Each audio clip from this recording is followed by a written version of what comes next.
दिखने लगा है रंग प्रणय त्रिकोण का, गुम है किसी के प्यार में ईशान, सभी और रीवा का।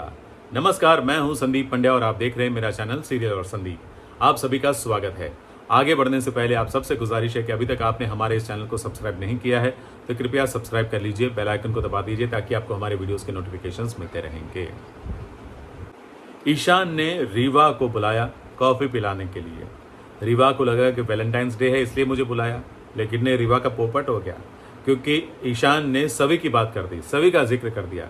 उसने बताया कि सभी की चिंता है, सभी की पढ़ाई की चिंता है और वो कहने लगा कि मैं चाहता हूं कि तुम उसे साइकोलॉजी पढ़ाओ। पहले तो रीवा को गुस्सा आया क्योंकि उसे लग रहा था कि ये तो वैलेंटाइन के लिए मुझे बुला रहा है, लेकिन नहीं, ये तो सभी के लिए बुला रहा है।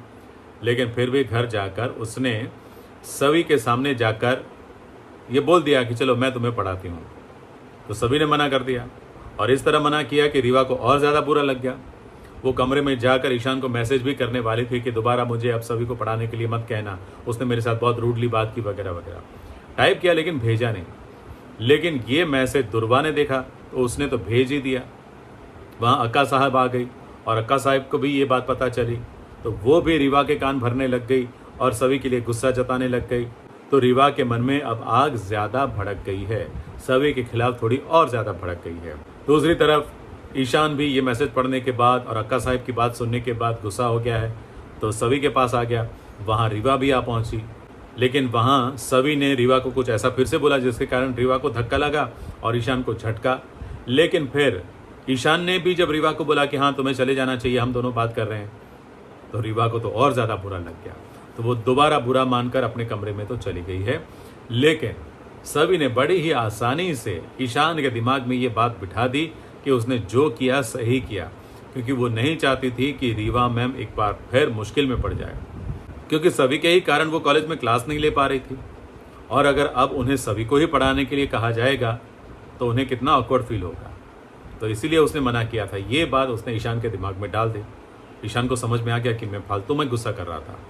तो अब इसके परिणाम स्वरूप ईशान सभी को खुद पढ़ाने बैठेगा।